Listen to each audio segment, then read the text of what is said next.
भगवान की जय हो। कृष्ण कन्हैया लाल की जय हो। बोल वृंदावन।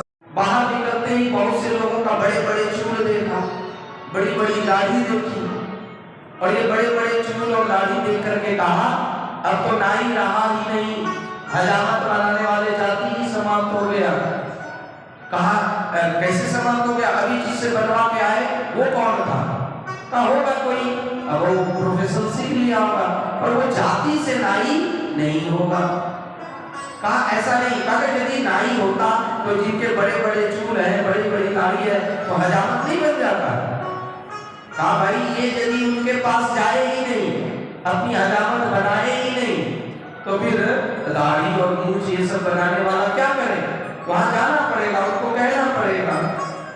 तब जाकर के कहा देखो भगवान है, और भगवान तो सब जगह है, कण कण में शंकर है, और भगवान वही है जहाँ प्रेम से लोग पुकारते। कहते कि यदि भगवान के पास, मंदिर में, साधु संत के पास यदि वो जाए ही नहीं और जा करके सच्ची निष्ठा से वह पुकारे ही नहीं, तो कैसे उनका दुख दूर हो सकता है? कई लोग मंदिर तक आते हैं और मंदिर में भी आ जाते हैं तो वही संसारिक प्रपंच में पड़े रहते हैं। यदि सच्चे हृदय से भगवान को पुकारे, उनको याद ही न करे और उन पर भरोसा ही न रखे। भरोसा रखो ना रखो, जो होना है तो होगा ही, और अपने सोचने से होता भी नहीं। सोचे सोचना होई है, जो सोचे लख बार। बस चिंतन करना है, चिंता करने से कुछ नहीं होती। प्रारब्ध पहले रचा।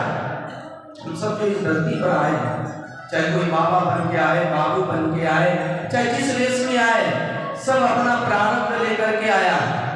पूर्व जन्म में जैसा कर्म किया, यहाँ पर उस तरह का भूमि, उस तरह का संगत, उस तरह की अनाते रिश्तेदारी मिली। तो प्रारब्ध पहले रचा और पीछे रचा शरीर।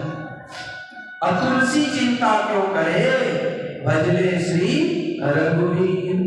फिर भी हम लोगों को विश्वास है नहीं, चिंता करते रहते हैं, न जाने क्या होगा। अरे वही है, वही जो राम रचि राधा, वो करी तर्क बढ़ा शाखा। बस अपना जो काम है, जो कर्तव्य है, वर्तमान में हमको जो करना है, बस उसको करें। न भूत का चिंतन, न भविष्य का अंतन, ये करना ही नहीं। वर्तमान में हमको क्या करना है? भोजन करना, आराम से भोजन करना। वर्तमान में अभी किसी की सेवा करना तो वो करें। बस वर्तमान को, अपने कर्तव्य को ठीक से करें तो भविष्य भी ठीक ही होगा, इसमें कोई संदेह नहीं। और भविष्य को सोच सोच करके वर्तमान भी खराब कर ले तो जान के रखिए भविष्य कभी ठीक हो ही नहीं सकता, कोई गुंजाइश ही नहीं है। इसलिए वर्तमान में जीना चाहिए, वर्तमान में ठहरना चाहिए। और ये सब हम लोग जानते हैं, ऐसे नहीं कि आप पहली बार सुन रहे हैं, सब कुछ जानते हैं, पर क्या है, ठहर नहीं पाते, रह नहीं पाते, इसीलिए हम दुखी और उदास हो जाते हैं। तो यहाँ पर पूतना को कहा कि पहले तो हम अपनाते नहीं। ये पूतना कौन थी? राजा बलि की पुत्री विंध्यावली। जब राजा बलि के पास वामन भगवान आए तो विंध्यावली को देख करके बड़ा आनंद हुआ। कितना सुंदर मनोहर रूप है, अरे काश ऐसा बालक है मेरा भी होता। भगवान ने कहा क्योंकि जैसी भावना होती है, भगवान उसी तरह से भाव से भावित होकर के सहायता करते हैं। यदि आप दिन रात को हाय मैं मर गई, हाय मैं मर गया, हाय मैं दुखी हूँ, हाय मैं परेशान हूँ, भगवान कहता तुमको हाय हाय करके हाय हाय करते हैं। और चाहे जितना भी परेशानी हो और चाहे जो भी है ठीक है, एक दिन अच्छा आएगा। और ये सब तो होते ही रहता है, दुख कष्ट आदि व्याधि उपाधि आती है जाती है, अरे एक दिन अच्छा ही होगा। आप यदि इस भरोसे से रहे, इस भाव से रहे, तो देखिए अच्छा भी बहुत जल्दी ही होता है। तो हम जैसा सोचते हैं, पूतना ने पूर्व जन्म में सोचा ऐसा बालक हमको हो जाए, भगवान ने कहा था। और जैसे 3 पद से सब ले लिया, तन मन धन राजा बलि का, तो कहा ऐसे बालक को तो जहर देके मार देना चाहिए। भगवान ने कहा तथास्तु, बस हमको तो लीला करनी है, तुमको पालना है, वो भी मिलेगा क्योंकि तुम्हारा हम लिया है, पिताजी का लिए, तो हम तो ऋणी है। लेने वाला हमेशा ऋणी होता है, कभी वो उड़ीन हो ही नहीं सकता। महाराज जी कहते थे दानाधिकारी बनकर किसी से श्रद्धा के बाहर यदि धन लिया है, तुम लेके देना भूलो भले ही, जो ऋण लिया वह चुकाना ही होगा। ओ आने वालों, इतना समझ लो, इस जग से तुमको जाना ही होगा। दान का अधिकारी है तो भी हिसाब से ही लेना चाहिए, और यदि ज्यादा ले लिए तो उस ऋण को चुकाने के लिए हो सकता है कि अगले जन्म में आना पड़े। भाई जितना चाहिए उतना ही, और यदि हिसाब से ज्यादा व्यापार करते हैं तो जितना लाभ करना है उतना ही, और यदि ज्यादा किसी से ले लिए तो इस ऋण से उड़ीन कभी हो नहीं सकते, इसलिए इसका ख्याल रखना चाहिए। तो अब जैसी भाव किया था वैसा तो भगवान ने उनको बालक का गोद में लेने का वो भी आनंद दिए, और जैसे ही अस्तर में जहर लगा करके आई थी, मारने का प्रयास की, तो भगवान को कौन मार सकता है? भगवान को कोई कब्जा कर भी नहीं सकता, कोई अधिकार जमाना चाहे वो जमा नहीं सकता, वो अज्ञानता में करता है। फिर भी भगवान ने कहा चलो तुम्हारी इच्छा तो पूरी, अब हम तो नहीं मरने वाले, क्योंकि हम तो अजन्मा और लीला करने आए हैं, पर अब तुम्हारा हम उद्धार कर देते, क्योंकि मातों की गति जो है उतना को दिया और उनके प्राणों को पूरे ही हर लिए। जब हर लिए तो विशाल शरीर बना करके जहां हाथ गिरा वहां हतरस कहलाए, इतनी विशाल गुफा पर गिरा। जब गिरा तो पूरे पेट की धड़ करके जोर की आवाज हुई, और इधर मैया यशोदा का कान खड़ा हुआ, क्या हुआ, किधर से आवाज आई? अरे कन्हैया तो है ही नहीं पालने में, किधर गया? और सभी को ग्वाल जिधर आवाज आई उधर दौड़ लगा। देखते क्या है कि पूतना के छाती पर जो है कन्हैया खेला। मैया यशोदा को देख करके बेशुद्ध हो गई। एक गोपी गई, उठा करके लाई और मैया के मुंह पर पानी का छींटा मारा। कहा मैया आप बोलो, तेरा लाला बिल्कुल ठीक है। तब होशाई गोद में लेकर के झट से सबसे पहले गौशाला आकर के गौमूत्रेण स्नान पयित्वा, गौमूत्र से स्नान करवाई, गोमूत्र से मल करके उसके पूरे शरीर को जो है बिल्कुल से वायरस मुक्त किया, और उसके बाद गर्म पानी से स्नान करवा करके फिर गंदी गाय के पूंछ से झाड़ा लगवाया। क्या झाड़ा लगवाया? इंद्रियाणि शीकेशं प्राणानवस्तु श्वेतचित्ता मनो योगेश्वरस्तु ध्यानस्य देहस्य धुमश्चर्या सौरभः। अभी हम लोगों को डायबिटीज तो कहा है घर में, किसी न किसी को। गौमूत्र यदि काली कछिया का हो तो क्या करें? पी करके देखे, और अभी रिसर्च भी आया है, यदि किसी को स्किन प्रॉब्लम है, चमड़े का है, तो गौमूत्र बहुत अच्छा काम करता है। पर हम लोग चलते हैं क्या बदबू देगा ये वो, और टैबलेट और महलम और उसी तरफ जाते हैं। तो कहने का तात्पर्य है मैया ने इससे तो वायरस दूर किया, कुछ जर्म्स बैक्टीरिया आ गई हो तो गौमूत्र ने स्नान पयित्वा, और फिर गंगी गाय के पूंछ से झाड़ा लगा। अभी तो हम लोग गौ माता की जयकारा भले लगा दें, पर कब इच्छा होता है कि गौशाला जाए, जा करके थोड़ा गाय के हाथ पर माने शरीर पर अपना हाथ फेरे। गाय का मतलब जिसका पुट्ठा होता है, पुट्ठा मतलब ऊपर उठा हुआ भाग, वही वास्तविक रूप से देसी गाय है। नहीं तो आज भी 100 में यानी 80% विदेशी गाय है, जिसको जर्सी कहते हैं, हाइब्रिड कहते हैं, और उस गौ माता से उतना लाभ नहीं। हमारा तो देसी गौ माता, भारत की जो उतनी भी गैया है उनमें पुट्ठे पाए जाते हैं, ऊपर में ऊंचा उठा हुआ भाग, और उसमें जो है उस भाग इससे जिसमें है उनका दूध चाहे दही चाहे घी ये अमृत के तुल्य होता है। और आप हम सब आज क्या हो गया है कि ज्यादा दूध मिले इसके लिए जर्सी और हाइब्रिड गाय को लोग पालने लगे, उसका दूध पीने लगे। ऐसे भी दूध बहुत कम मात्रा में पीना चाहिए। पहला हक तो बछड़े का है, भले गौ माता की जयकारा लगाए और दूध हम लोग भी पी लेते हैं, तो किसका दूध पीते हैं? उन्हीं का हिस्सा पर वो छोड़ करके जब दूध दे। नहीं तो आजकल शहरों में गाँव में भी दूध जो है एकदम से उनको पीने ही नहीं दिया जाता है, और उसको बिल्कुल भूखा रख करके दूध सब निकाल दिया जाता है, क्योंकि पैसा कमाना है, अर्न मनी। और वैसे दूध को पीने वाले और पिलाने वाले को भी शांति नहीं मिलती।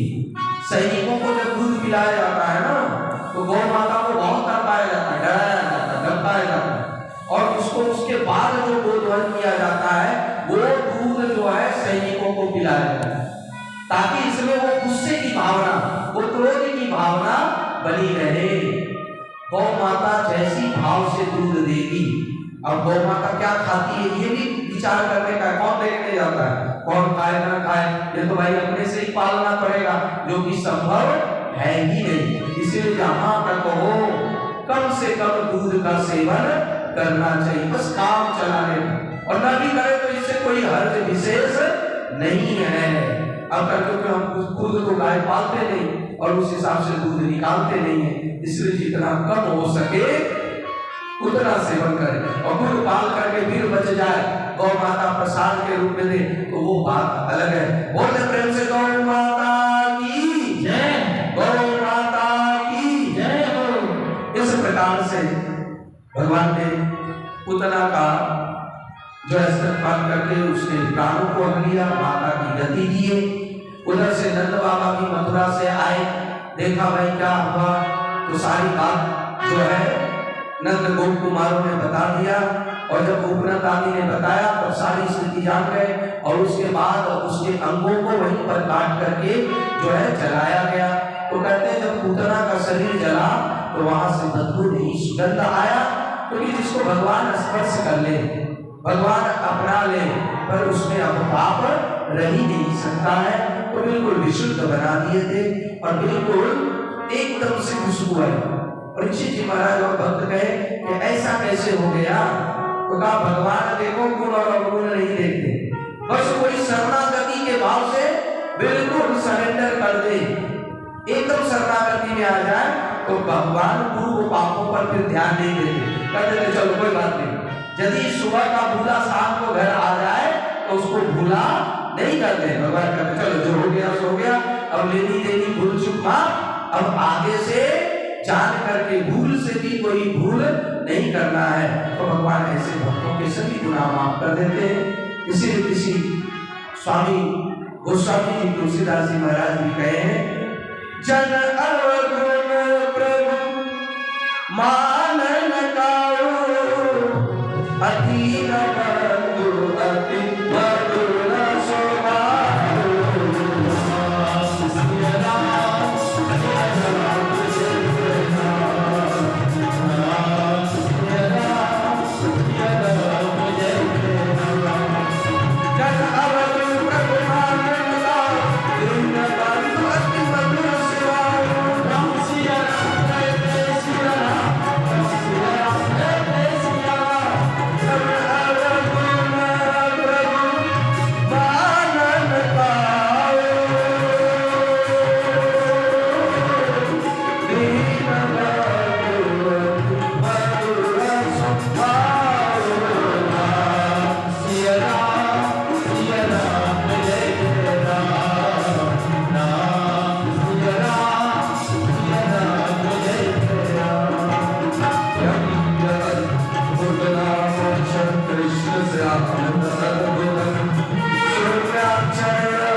अद्भुत। ये जो अद्भुत चरित्र पूतना मोक्ष का जो सुनता है उसका फल क्या है, उसको भगवान कृष्ण के चरण में गति मिलती है, अर्थात परम लाभ, परम स्थान।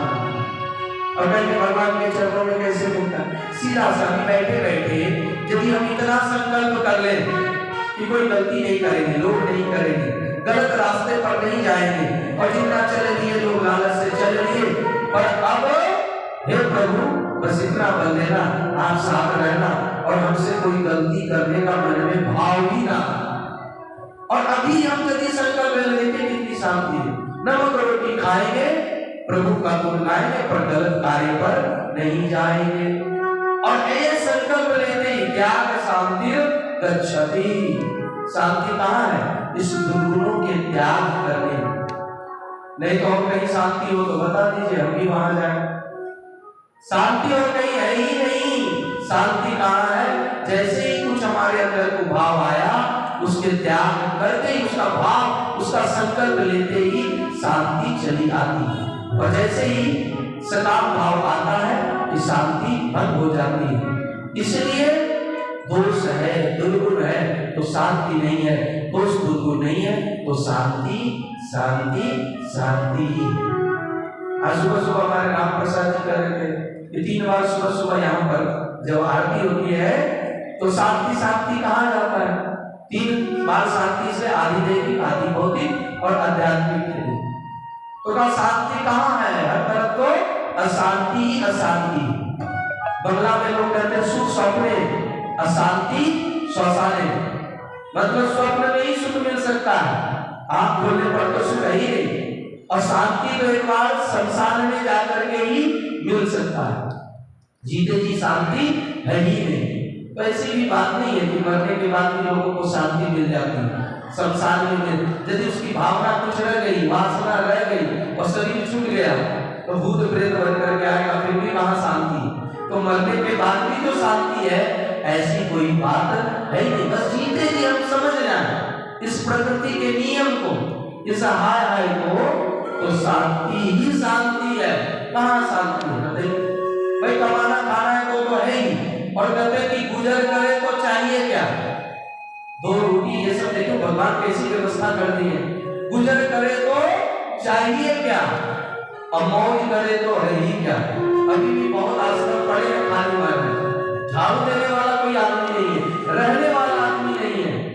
और भोजन की भंडारा तो इतना चल रहा है, बस आप रहो भोजन करो, तो भोजन की कहाँ कमी है? और चाहिए क्या? भोजन चाहिए ना। तो भोजन की प्रकृति में कहीं कमी नहीं है। नहीं तो ये वाणी चरितार्थ नहीं होती कि पंछी करे अजगर करे ना चाकरी, पंछी करे ना दान, अदास मलुका कर गए सबके दाता राम।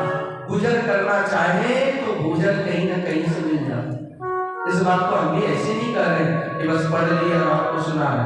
हमें कहा महाराज जी ऐसा हो ही नहीं सकता। अरे उसके लिए तो कमाना ही पड़ेगा। कहा बेटा देखो भूख है तो भोजन है, और जहाँ भूख है भगवान ने वो भोजन की व्यवस्था कर रखी है। और मैंने देखा है उस परिव्राजक रूप में जब घूमते थे, उस समय देखा कि कहाँ से भोजन आता था पता ही नहीं। हाँ, 1 दिन 2 दिन भूखा रहना पड़ता था, और तीसरे दिन भूखा कभी रहना ही नहीं पड़ा। तो भूख है तो भोजन की व्यवस्था परमात्मा ने कर रखा है। आप कोई व्यक्ति बताइए जो भूखा मर रहा, ऐसी बात नहीं। भूख से नहीं मर रहा, किसी और कारण से, या किसी और कारण से बीमार हो गया होगा तब मर रहा है। इसलिए भोजन की चिंता करें। भोजन कहीं ना कहीं आप यहीं पर साधु मेला में आ जाओ, अब 2 दिन ऐसे ही बैठे रहो चुपचाप। देखो तीसरे दिन से भोजन करे नहीं बैठे, अरे हम खा रहे हैं, वो कब से बैठा है भूखा बेचारा मांग नहीं रहा। अरे यहाँ से नहीं, कहीं ना कहीं से परमात्मा भेज ही देगा किसी न किसी को। उतना तो तप करना ही पड़ेगा। परमात्मा भूखे भले जगा दे, पर सुलाते तो भोजन करा के ही। 1 दिन रखेंगे, 2 दिन, 3 दिन, तीसरे दिन किसी न किसी की नजर पड़ ही जाएगी कि बेचारे को जरूरत है इस चीज की और इनको ये वस्तु मिलनी चाहिए। इसीलिए गुजर करे तो चाहिए क्या, और मौज करे तो ये पैंट पुराना हो गया अब नया चाहिए। अरे इस कपड़े को तो मैंने 3 दिन से पहना, चौथा दिन कुछ नया पहन के जाना चाहिए। फिर मौज करे तो है ही क्या, रोज कपड़े बदलो, और फिर भी बदलने के बाद मैचिंग नहीं हो रही है। अरे हमसे अच्छा तो वो पहन लिया। बताओ सब कुछ है, कपड़े से अलमारियां भरी पड़ी है, फिर भी शांति नहीं है। क्यों? क्योंकि मन में तो मौज करने वाली बात आ गई, और मौज तो वहां है जहां ये चिंता चली जाए। कपड़े गुजर करना है तो फिर देखो जो मानता है उसको तो ज्यादा नहीं आता, जो नहीं मानता ना वो आ भी जाता है। भाई भगवान से ही प्रार्थना करें कि पूतना मोक्ष की तरफ हमारी सद्भाव बनी रहे। और भगवान हमें तो अवगुण भरा पड़ा है, हमको इस अवगुणों पर ध्यान न देते हुए हमें भी पूतना की तरह सदगति प्राप्त करना। बोल प्रेम से भगवान भगवान की जय, सच्चिदानंद भगवान की जय।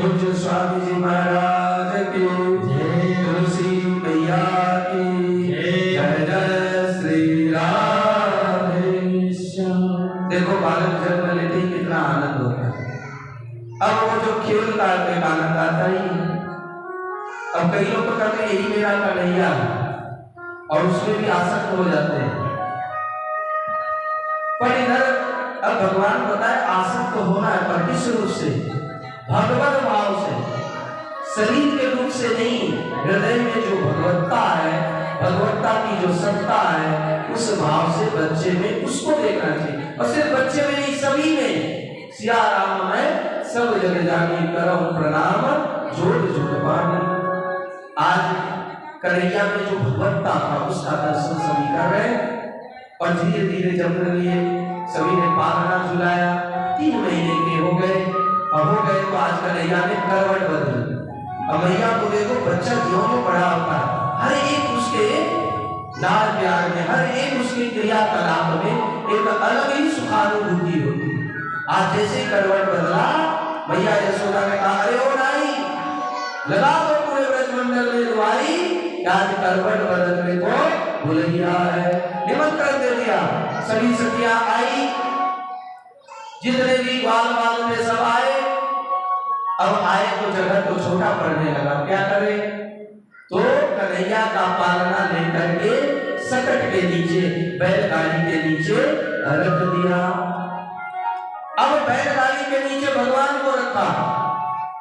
अब खुद जो है जितना भी था, दही का मटका, बक्सा, सोना चांदी जो भी है, उनके धन दौलत संपत्ति, वो बैलगाड़ी के ऊपर रखा, यानी भगवान को नीचे, और जो भौतिक सुख संपदा है वो ऊपर रख दिया।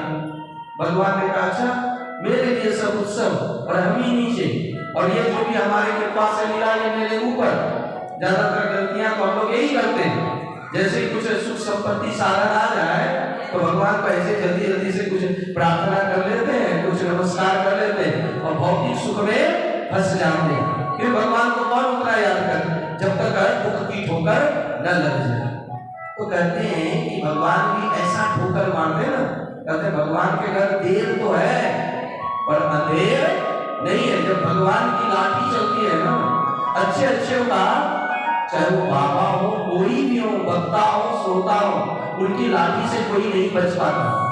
यदि आप भगवान को ऊपर ऊपर लोगों को दिखाने के लिए पूजेंगे, मानेंगे कि कोई हमको प्रणाम करते हुए देख रहा है कि नहीं रहा है, एक न दिन वो असलियत आ ही जाती है। नाम नहीं लेना चाहते, ले भी लेते। आज देखो कौशिक जी महाराज रेल की पटरी पर शिवलिंग का अभिषेक किए। अब वो चाहे जान के किए, अनजान में किए, जैसे भी किए, आखिर अंदर से कुछ तो भावना रही होगी लोग दिखाने की, नहीं तो कोई पटरी पर अभिषेक करता है क्या? तो कहने का तात्पर्य है कि यदि हमारा कहीं न कहीं दिखाने की भावना है पब्लिक में, लोगों को, तो वो एक न एक दिन सच्चाई बाहर आ ही जाती है। बच नहीं सकते इससे, सच्चाई छुप नहीं सकती। ये सबको आता है, हमको बोलने की जरूरत भी नहीं, हमको भी आता है। फिर भी हम भी कभी कभी बहुत सच सवर के आते हैं ताकि लोगों पर प्रभाव पड़े, इंप्रेशन पड़े। नहीं तो कहेगा ये बाबा अरे अच्छा नहीं होगा, ऐसे ही घड़िया पलटन ऐसे ही आ गया। तो हम भी कोशिश करते हैं थोड़ा। तो अभी जो टीवी पर आते हैं ना सब लोग, वो तो हमको एक बार डांट दिए थे हमारे पूज्य धनेश शुक्ला जी, बड़ी कस के डांटे, अरे वो लोग से तो करो चलो कोई बात नहीं। फिर भी लगता है कभी कभी रजोगुण के वातावरण में आप रहो तो वो रजोगुणी वृत्तियां मस्तिष्क पर प्रभाव पड़ती है। मन को नियंत्रण में रखना बहुत मुश्किल है, क्योंकि ये जो संग प्रभाव है इससे बच पाना बहुत मुश्किल है। इसीलिए तो भजन कीर्तन छूटना नहीं चाहिए। पता नहीं किस दिन वृत्ति खराब हो जाए और हमारा एक गलत कदम उठाने से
बिखर गए हो। मैया को भरोसा ही नहीं हुआ, मेरा छोटो सोनाला ये कैसे इसे कर सकता है, जरूर ये इसको देखने में कुछ धोखा हुई होगी। गोद लिया और लेकर के फिर आ गई। अब गोद में लेकर के फिर से भजन कीर्तन गाने लगी। तो कन्हैया को साथ में रख करके जब हम भजन गाते हैं तब जान लो कोई विघ्न वाला आ ही नहीं सकती। और यदि कन्हैया को भूल के करेंगे तो ऐसे ही शक्तासुर जैसा ये विघ्न आया। आगे चल करके तिरनावत भी आया और ये भी इसी तरह से आया। आज कन्हैया ने दुग्ध पान करते करते अपने शरीर को भारी बना दिया। कन्हैया ने सोने का भी थोड़ा नाटक किया। मैया क्या की, उसको आंगन में ही सुला करके घर के काम में बिल्कुल व्यस्त हो गई। अब थोड़ी देर में भूल गई, कन्हैया सो रहा है, चलो अपना घर का काम निपट ले। और देखो यहाँ थोड़ा नजर हटा, थोड़ी भूली तो क्या हुआ कि यहाँ पर तिरनावत क्या है, आंधी जोर का मंडल, त्रिन मतलब ये संसारिक रजोगुण का धूल। और ये जब आंख में घुस जाता है तो परमात्मा दिखाई नहीं पड़ता, क्योंकि पैसा है, रुपया है, साधन है, और साधन है तो साधना न भी करे तो चलता है। ये बत्ती घुस जाती, पर साधन हो और साधना न करे तो वो साधन ज्यादा दिन तक टिकता नहीं है। यही रजोगुण की आंधी है, यही तिरनावत है। आज आया सबके आंख में घुस गया, भगवान की कहीं नहीं लगा। तिरनावत को मौका मिला, उसी आंगन में से भगवान को उठा करके ऊपर लेकर के उड़ने लगे। अब ऊपर उड़ते हुए अब भगवान भी साथ ले रहे। आपदा को भी अवसर बनाना चाहिए। कभी कभी ऐसी विपत्ति आ जाए और उस दिन एकादशी ना हो तो मान लेना चाहिए कि आज एकादशी है, कोई एकादशी छूट नहीं होगी, तो आज भोजन नहीं मिला तो आज एकादशी, और जिस दिन मिल जाए उस दिन द्वादशी। आज कन्हैया ऊपर उड़ रहे, उड़ते हुए आनंद ले रहे हैं। ये ललिता का घर, ये विशाखा का घर, और ये इसका। और जैसे मथुरा ले जाने लगे, कन्हैया ने कहा मथुरा तो जाना नहीं है, अरे मामा थोड़ा ये लीला कर लेते। जोर जबरदस्ती की तो कन्हैया ने जोर से गर्दन पकड़ा। अब जब जोर से गर्दन पकड़ा, तिरनावत को लगा अरे आंगन में रखा हुआ कहीं पत्थर तो ही उठा के नहीं ले आए। भगवान ने कहा लोग पत्थर में भी हमको देख लेते हैं, और इसकी वृत्ति देखो कितनी आंसुई है कि हम साक्षात इसके साथ हैं, फिर भी हमको पत्थर ही मांग रहा है, तो चलो इसको पत्थर पर ही पटक करके मारते हैं। और उस तिरनावत को उसी शिला पर रख करके ऐसी जोर का पटकनी दी कि वहीं पर तिरनावत का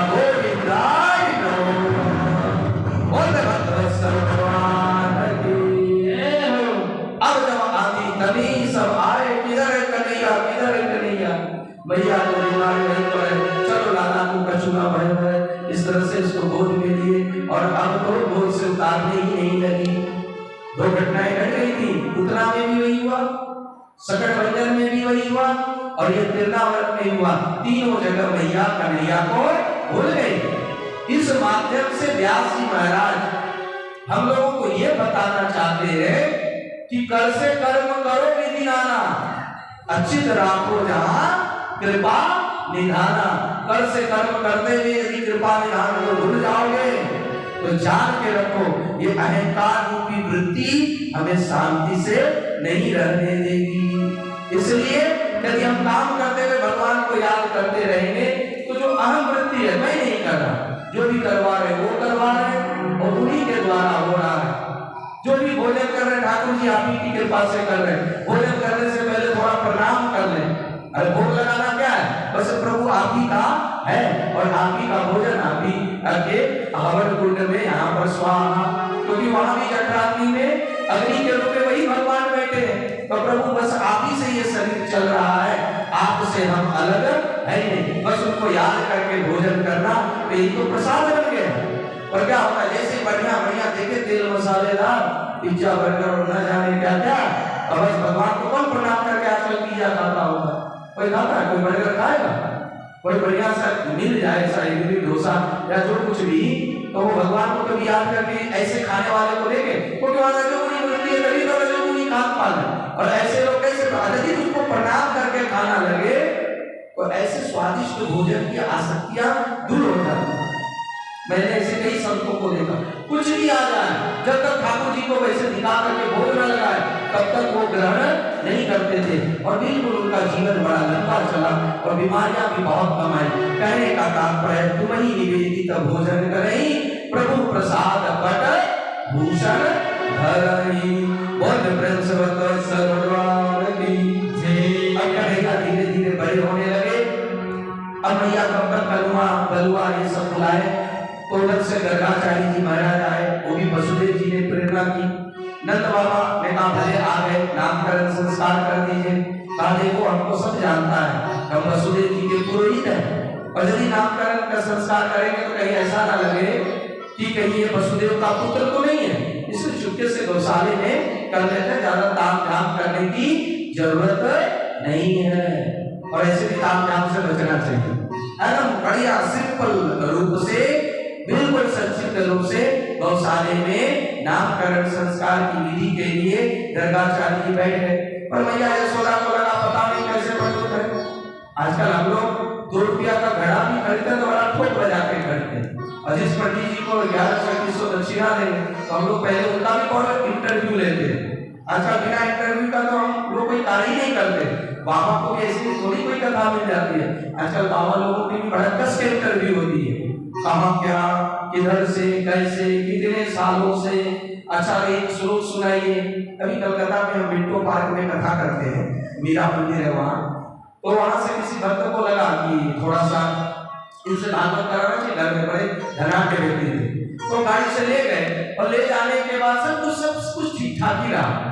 उसके बाद बोला थोड़ा 5 मिनट आप थोड़ा सा बोलिए आप कैसे।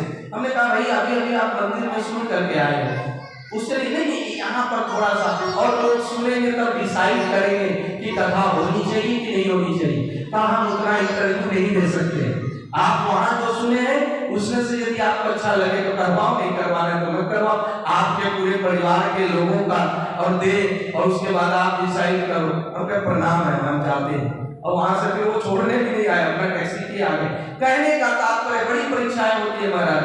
फिर वहाँ बोर्ड ऑफ मेंबर बैठता है परिवार वालों का या कमेटी बैठती है, फिर जाकर के सिलेक्शन होता है, तब जाकर के कहीं कोई कार्य होता है। आज मैया के मन में भी थोड़ा सा आया कि ये जो गर्गाचार्य जी महाराज है जानते भी है कि सिर्फ ऐसे ही, तो क्या किए मैया यशोदा ने दाऊ मैया को यानी बलराम जी को गोद में ले लिया और रोहिणी मैया को दे दिए भगवान श्री कृष्ण। दोनों ने अपने बेटे को अदला बदली करके आ गए गर्गाचार्य जी महाराज के साथ। जब सामने आ गए तो आ करके बैठे। अब इधर तो ध्यानस्थ है बिल्कुल जी महाराज जो है, और जैसे ही उन्होंने गर्गाचार्य जी महाराज ने आंख खोली तो सबसे पहले नजर रोहिणी के गोद में भगवान श्री कृष्ण जो थे उनको देखते ही फिर से समाधिस्थ हो। अब समाधिस्थ हो गए तो सोचे चलो कुछ मंत्र मनी मंत्र पढ़ रहे होंगे, कुछ ध्यान कर रहे होंगे। तब मैया यशोदा ने कई घंटों के बाद जगाया, बाबा आगे बोलो, अरे आप नामकरण के लिए आए हो, कई घंटे से बैठे हैं। तो जाकर के गर्गाचार्य जी महाराज अपना आंख खोलते हैं। अगर बाबा ऐसा लगा कि कहीं आपको अटैक तो नहीं आ रहा, हिल रहे थे न डोल रहे थे, अरे जल्दी से नामकरण संस्कार कर दीजिए महाराज। तब जाकर के नामकरण संस्कार रोहिणी के तरफ की गोद में मैया यशोदा के गोद में जो दाऊ मैया ने वहीं से शुरू किए। अयम ही रोहिणी पुत्र तस्मात् राजन संवरात आयास्यते इति बलाधिक्यम बलम विदु। ये जो है मैया आपका बेटा नहीं है, ये रोहिणी पुत्र, इसका लक्षण बता रहा है। इसमें बल अधिक होगा, बल भरपूर होगा, इसलिए इनका नाम बलराम होगा। और भी कई नाम होंगे पर ये बलराम के नाम से जाने जाएंगे। बोले बलराम जी महाराज की जय, दाऊ भैया की जय। और जब मैया रोहिणी के गोद में भगवान श्री कृष्ण के उनका नामकरण संस्कार के लिए बैठे तो कहने लगे, बौरी संति नामानि श्रावणी का सुदर्शया पुराण कर्माणि कन्याम भैया इनके नाम अनेक अनुपा अमय निपक स्वमति अनुरूपा।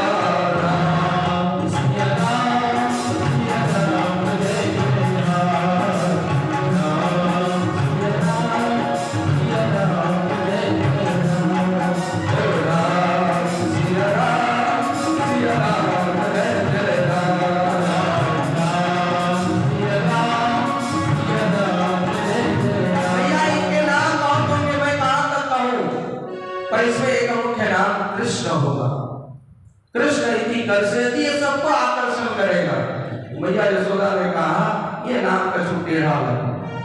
ये कृष्ण बोले मेरे लिए करवाई ठीक है, कन्हैया यही बोला करेंगे कि कृष्ण जो पुकारेगा पुकारे। इस तरह से नामकरण संस्कार हुआ। कन्हैया धीरे धीरे बड़े होने लगे। अब धूल में लेटते हुए घुटन के बल चलने लगे और इसको देख करके रसखान आदि कवियों ने बड़ी सुंदर रचना की। धूली बने अति शोभित श्याम तैसी बनी सिर सुंदर छोटी खेलत गावत रहे अगना पग पग बैजंत बालिक छोटी वाछड़ी ओलिलोलन वारति काम करानी विगोटी अकाग के भाग पड़ास का सजनी हरि हाथ से ले गए रोटी। अब धीरे धीरे कन्हैया बड़े होने लगे। घुटन के बल जो है वो कभी जहाँ भोजन मैया बनाती तो वहीं चले जाते और आग से खेलने लगते। मैया कहते अरे यहाँ कैसे आ गए चूल्हे के पास? और मैया ये तो हमारा मुख है अग्नि और ये ब्राह्मण मुख के समान है भगवान का, तो कहा ये तो हमारा ही अंग है। कहा चलो चलो यहाँ से। तो कभी खेलते हुए कांटों में चले जाते, कभी जो है तलवार आदि छू लेते। एक दिन तो खेलते हुए गौशाला आ गए और रंगी गाय के सींग को पकड़ लिए गौ माता का। मैया खड़ी हो गई गौ माता। अब इधर कन्हैया मैया मैया पुकारने लगे और इधर मैया कन्हैया कन्हैया आया। देखा आज कन्हैया सिंह पकड़ के झूल रहे और झूलते झूलते जब तक मैया लेने जाए तभी गोबर में नमाज से लिए। अब मैया ने कहा तुमको कितना बार समझाया या मत आया कर मत आया कर। अब क्या करें? कन्हैया करे तो हमको करना ही है, तो इस ट्रेनिंग लेने आ जाते क्योंकि हमें तो गोपाल बनना ही है। अब इस तरह से बहुत सारे अजगरी लीला करने लगे। कभी माखन में हाथ डालते, कभी तो चंद्रमा को ही कहने लगते मैं तो लूंगा लूंगा मैया मैं तो चंद्र खिलौना नहीं हूं। इस तरह से विभिन्न तरह से जो बाल सहज व्यवहार करने लगते। पर आज मैया देखो बड़ा सुंदर भगवान का श्रृंगार की, जैसे हमारे यहाँ लड्डू गोपाल का कितना सुंदर श्रृंगार। ऐसे ही पीतांबर वस्त्र पहनाए और सर पर एक लटकने वाली टोपी लगा दिए और पैर में जो है पैजनिया यानी पायल बांध दिए, जो सभी को चलने की शक्ति देते हैं। आज मैया उनकी अंगुली पकड़ करके कन्हैया को आंगन में चला रहे और जब आंगन में चला रहे हैं तो उनकी जो घुंघरू है बड़ा सुंदर बज रहा। आज रुन झुन एक ताल में। आज देखिए उसका आनंद कैसे सूरदास जी महाराज जी जिनको आंख ही नहीं है फिर भी जो हम लोग खुले आंखों से भगवान की झांकी का आनंद नहीं ले पाते, आज हृदय की आंख से सूरदास जी उसका आनंद ले रहे हैं। वो कहते मैया के आंगन में कैसे देखो मैया यशोदा चला रही है और उनकी पैजनियां कैसे बज रही है। रुन झुन छनन छनन छन बाजत है पैजनिया।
कर पर सोए सिंदूरी लटकनिया सिंदूरी लटकनिया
अब तो धीरे धीरे चलना भी सीख, चलते हुए अगर चलना आदमी सीख लेता है क्या करेगा, इसके घर उसके घर। अब कन्हैया भी अजगरी लीला करने लगे, जो गोपियां जन्म जन्मांतर से प्रभु के साथ लीला करना चाहते थे और वो कहते थे प्रभु हमारे प्रेम रूपी माखन को हमारे घर में आके खा जाएंगे। अभी तो बालक पे कभी चले जाते तो बालक को देखते होता है श्रृंगार करने का, मन सजाने का भी हिसाब से। तो कन्हैया को गोपियां कहती देखो आज तुम बनो राधा, मैं तुमको बताती हूँ सही। और ये बांसुरी ये सब छोड़ो और तुम पैजनिया को छोड़ो, अब माला पहनो और चुनरी ओढ़ लो और हम बनते कृष्ण और तुम ताता थैया थोड़ा नाच दी।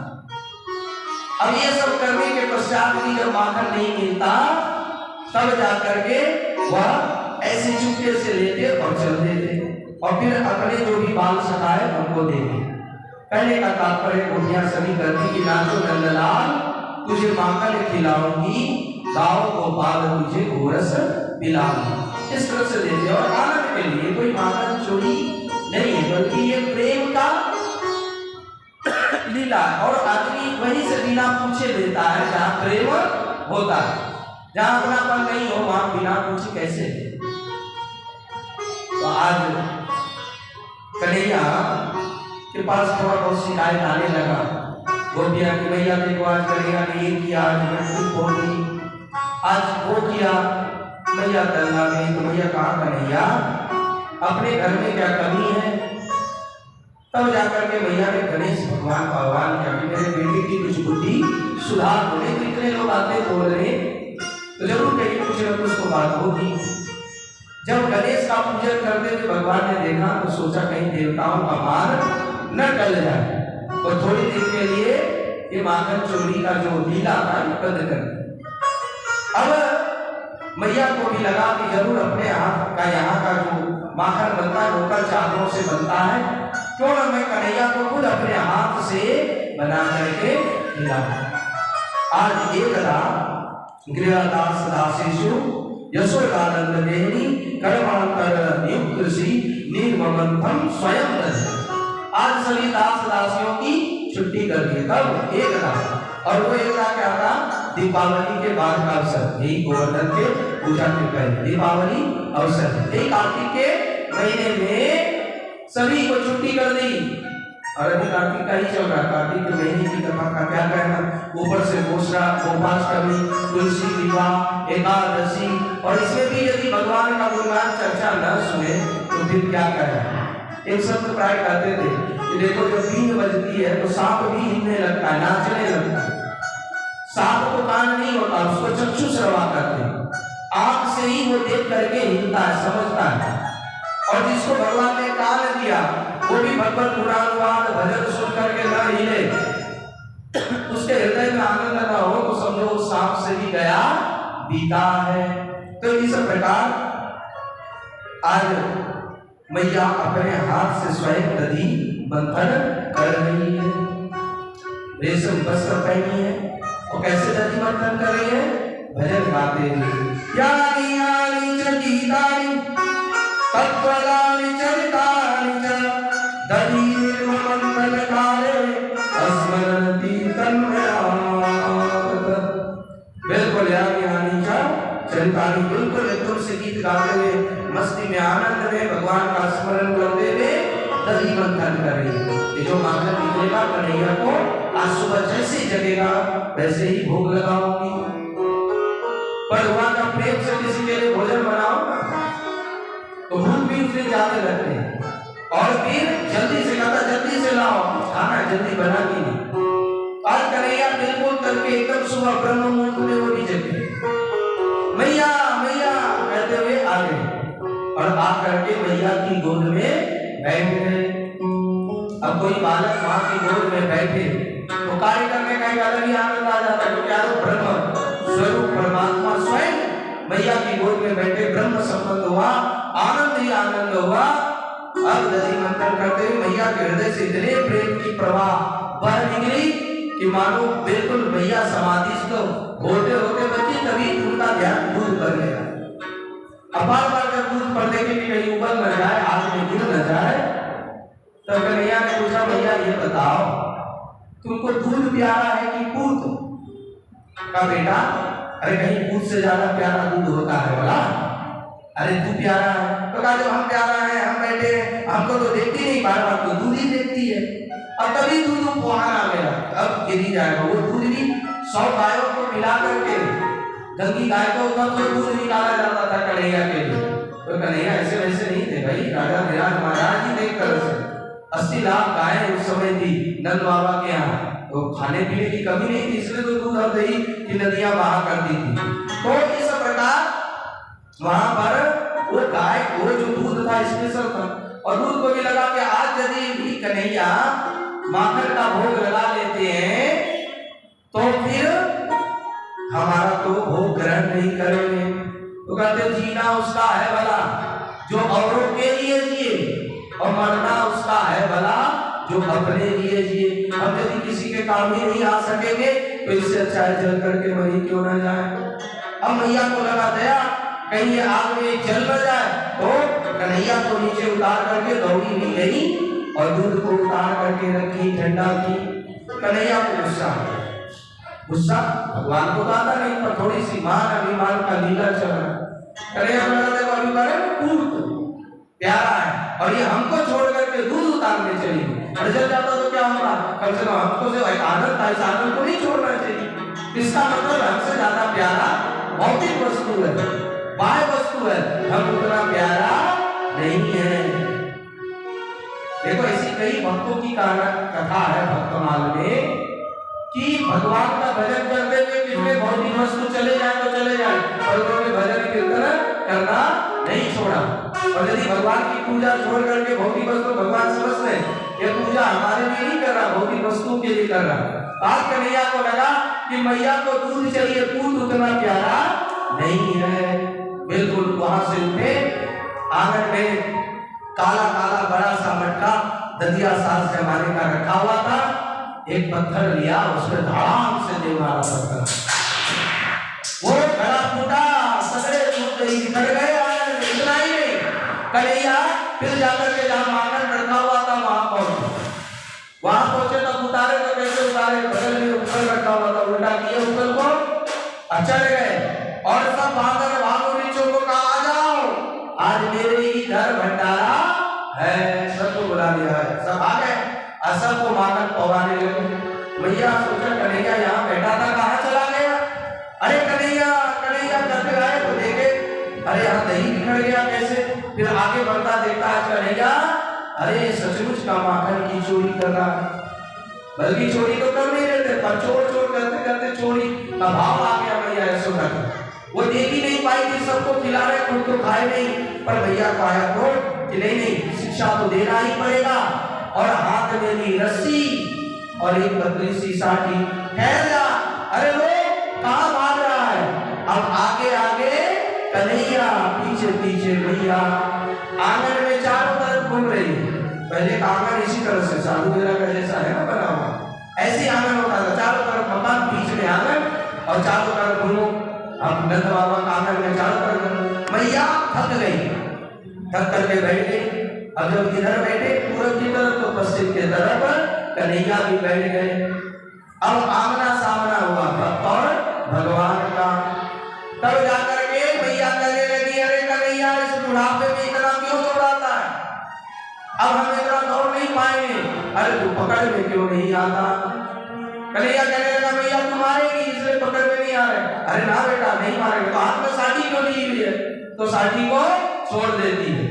देखो जब तक अहंकार की साठी लेकर के और भगवान का पीठ देकर के मैया पकड़ने का कोशिश की तो पकड़ नहीं पाई। कहते पीठ अधर्म का प्रतीक है और साठी ये अहंकार का, अहंकार को लेकर के जाएंगे तो अधर्म का दर्शन करते हुए कभी भगवान भगवत मिल ही नहीं सकते, उसको हम प्रेम के बंधन में बांध ही नहीं सकते। जब साठी छोड़ी और मुख का दर्शन हुआ तो कन्हैया से कहने लगा तेरी पूजा करूंगी। तब लगा जब साठी फेंक दिया तो सचमुच पूजा ही करेगी। तब जाकर के कहा तेरी पूजा करूंगी कन्हैया, भाग मत डर मत। और जल्दी से कन्हैया गए, भैया गए और कन्हैया को फट से हाथ पकड़ ली और पकड़ करके रस्सी से बांधने लगे। और जब रस्सी से बांधने लगे तो न्यूनात यद्य यद्यासी तेन गीत सत्य तदपि द्वय अंगुलम न्यूनात यद्य यद्यात स्वबंधे। जितना बांधते दो अंगुल रस्सी छोटी पड़ जाती। अब दो अंगुल रस्सी छोटी पड़ जाती तो कन्हैया को बांधने में भैया परेशान हो गए। कन्हैया समझ गए कि क्यों नहीं बांध पा रही, क्योंकि आज उस गुण में, उस रस्सी में, उस दाम में आज ऐश्वर्य देवी प्रवेश कर गई है। वो बांधने ही नहीं देना चाहती है कि भगवान को कैसे मांगोगी मैया, ये तो हमारे लिए है, इसलिए ऐश्वर्य देवी का नहीं, हम अपने प्रभु को मांगने नहीं देंगे। यानी ऐश्वर्य देवी भगवान की पत्नी अर्धांगिनी। अब ये होता ही है शादी के बाद, पत्नी सोचता पति हमारा है, मैया को मांगने नहीं देंगे, और मैया कहती है बेटा हमारा है, हम पत्नी को मांगने नहीं देंगे। और इसी की लड़ाई हर घर में चलती है, सास और बहू की जो भी झगड़ा बस इसीलिए, हमने जन्म दिया बेटा मेरा बात सुनेगा, और कहती है हम सब कुछ छोड़ करके आए हैं, पति हमारा है, अब किसका है। इसके बीच में जो लड़का है वो पीसता है, दो पाटन के बीच में, कब माँ के तरफ बोले तो पत्नी नाराज, पत्नी के तरफ बोले तो माँ नाराज, करे तो क्या करे। तो ऐसे लड़कों को चाहिए इस भागवत से शिक्षा लेना कि जिस समय मैया थोड़ी है बांधना चाहे तो मैया के सामने पत्नी को ही थोड़ा डांट के रखना चाहिए। कन्हैया ने वही किया, ऐश्वर्य देवी को डांटा, अभी खबरदार, अभी मैया बांधना चाह रही है, मैया को बांधने दे, तो यहाँ से निकल, तेरा भी समय आएगा, और तेरा जो स्थान द्वारका में है, फिर द्वारका में तू चाहे जितना बांधना, अभी तू यहाँ से निकल। उस समय बेटे को चाहिए कि पत्नी के बस में ज्यादा ना हो, भले नाराज हो जाए तो हो जाए, अभी माँ है तो माँ के तरफ ही बोलना चाहिए, उसी का पक्ष ले लिया। बन गई, अब बन गए तो घर से बांध दिए, मैया चली गई, इधर माखन भिगोने, कन्हैया को भी लगा के तब तक कुछ काम और बाकी है कर ले। उगल को खींचते हुए आंगन में आए, यमला अर्जुन का तो वृक्ष दत्त बाबा के आंगन में खड़ा था, खुद तो निकल गए और उगल को वहां फंस गया। भाई करना था कुछ लीला, कारण तो दिखाना था, उगल फंस गए तो जोर की झटका दिए, वृक्ष गिरा और तेज पुरुष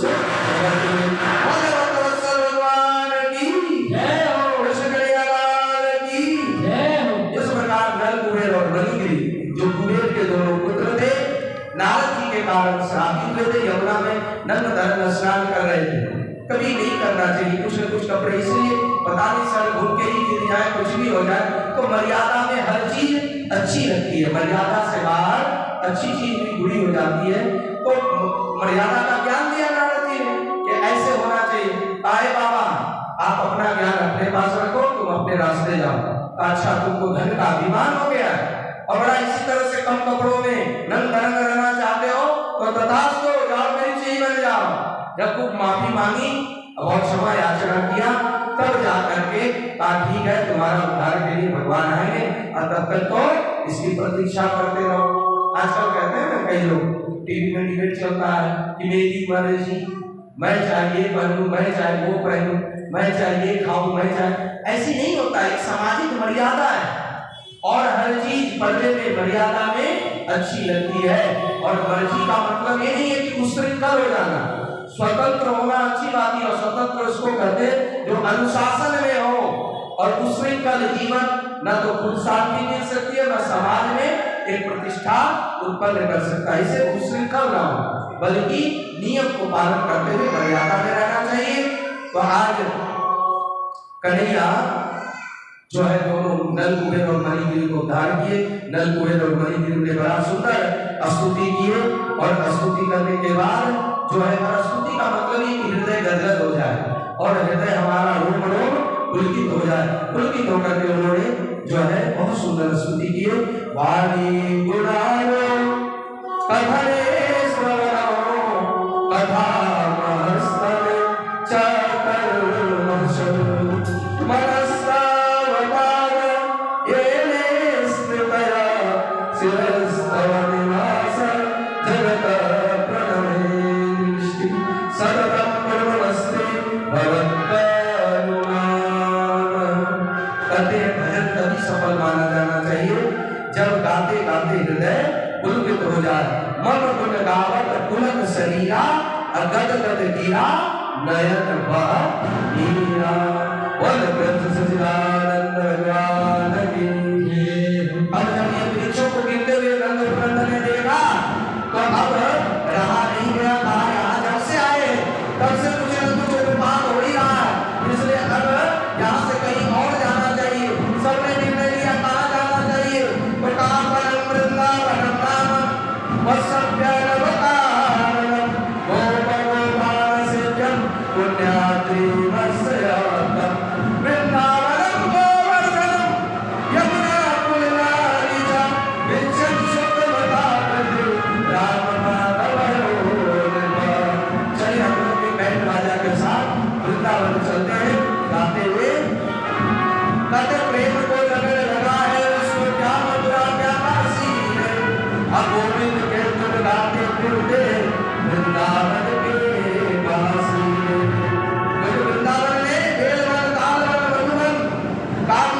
जीवन। आइए इन बहनों का हम लोग परिक्रमा करेंगे। तो चलते हैं और वृंदावन करते जिसको जहाँ भक्त रहते हैं वो वृंदावन है। आज साधु मेरा भक्तों के इस आनंद में वृंदावन ही बना हुआ है। और हम तुलसी महाराज की हो और आज शालीग्राम से आज विवाह होना है। तो आज भगवान विष्णु की शालीग्राम के रूप में जो विवाह बनाया जाता है तो वृंदावन नहीं तो क्या है? वृंदावन क्या है? कहते प्रेम की पिपास देख देख प्रेमियों को अप्रेम का समुद्र सीमा तोड़ के पाया है। अभाव रसी जन निराश न होगे अब कहते कामना की कृपा हेतु कल्प करू बनाया है। चिंतामणि जगत चारु चादर बिछाइया अभागी प्रतिभा की कुंज से सजाया है। भारत का भूषण तीनों लोगों का भक्तों के वास्ते वृंदावन बनाया है। भक्तों के वास्ते वृंदावन बनाया है। चलिए आप लोग भी वृंदावन की तुलसी महाराज के पास चले और आप विवाह का उत्सव है और भजन गाते हुए हम लोग वृंदावन चले गोकुल से। आओ बजावा ना हो जोर से हो, आप हाथ को समझ लेते।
Krishna Krishna Hare Hare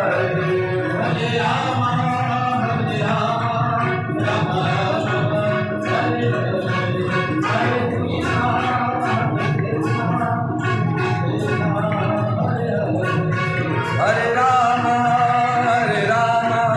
Rama Rama, Hare Hare, Hare Krishna,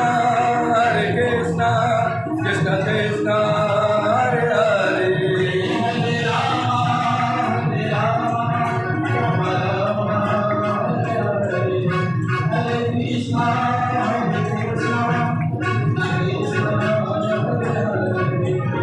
Radhe Radhe Govind Gopal Radhe Radhe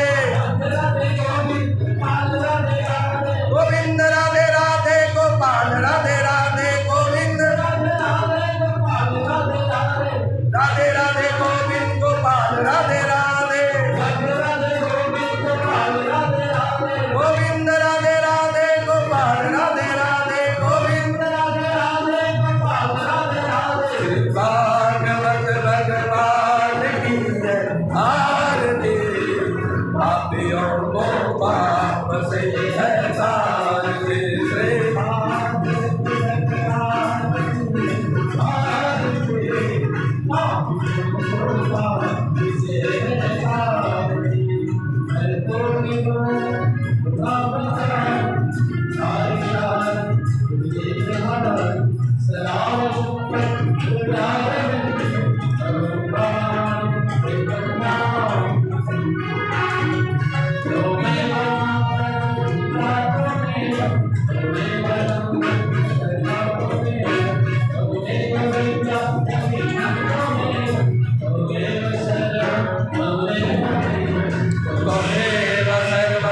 मम देव देवा सर्वे मानुषिणा सर्वे सन्तु निरामया सर्वे भद्राणि पश्यन्तु मा कश्चित् दुर्भाग् भवेत् ॐ पूर्णमदः पूर्णमिदं पूर्णमुदच्यते पूर्णस्य पूर्णमादाय पूर्णमेवावशिष्यते ॐ शान्ति शान्ति सुशान्ति।